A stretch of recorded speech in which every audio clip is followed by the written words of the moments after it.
Good morning, good afternoon and good evening wherever you are in the world. Welcome back to DigiCode Productions. Now, I have Sandra standing beside me.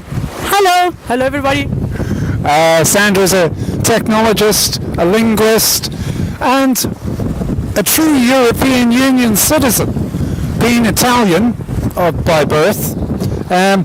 Sandra, your thoughts on the horrendous activities that happened in Catalonia over the weekend? My thoughts. That was very sudden. I don't know where they pulled out a referendum at the last minute like that. I haven't been watching the news much, but I had a few questions. Suppose one of my questions would be, if Catalonia really wants to become independent, an independent state, then what happens? Are they still in the EU automatically, or would I have to apply?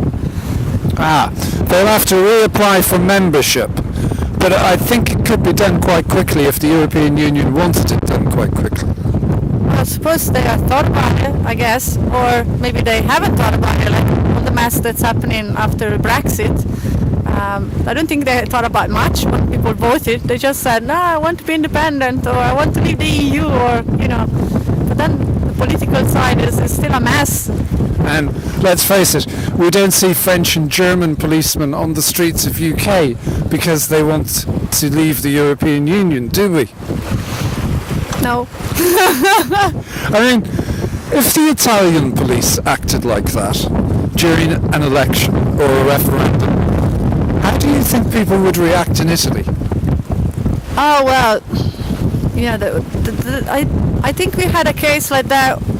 One of the past G8, there were like loads of uproars, and someone got injured, and I think a guy also was shot, and he seemed to be threatening police with a fire extinguisher, and police just freaked out and shot him, and he was innocent in a sense. He wasn't armed, but I remember that. So there was loads of disapproval and also protests, but I mean, then that's it.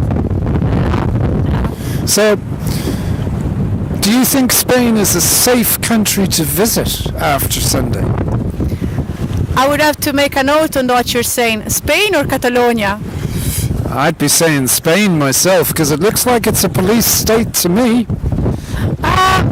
In Spain, the reality is they already have these comunidades autónomas, independent communities. So if the government wanted, I think it's very centralized. I feel like, the heritage from Franco, like we have centralized government, like heritage from fascism. But if they really wanted, they could already be a confederation of communities, like, Switzerland, I suppose. They just don't want to, but they have very, very defined identities. It's not just Catalonia. Yeah, you have, the Sud, Andalusia, then you have Galicia, which is maybe they feel closer to Portugal for some, aspects, and then you have the center, what's it called now? I can't remember. The state where Madrid is. Madrid is actually a state. No, they have Castilla León. Oh, that's it. And then there is another Castilla. So people actually, the Spanish people don't even say I speak Spanish. They call it Castellano. Spanish doesn't exist in Spain. It's a term that we outside Spain use. They don't call their language Spanish. They call it Castellano officially. So in reality, Spain is already a confederation of states. Why would Sunday change that? That is a good question. Maybe you should ask some Catalans. I don't know that much. I did have one question. Okay, shoot. And that was, how close is Spain to civil war over the Catalonian issue? I'll be very wary of mentioning civil war. I think the memory of civil war is still fresh, and I don't think they want to go back there that easily.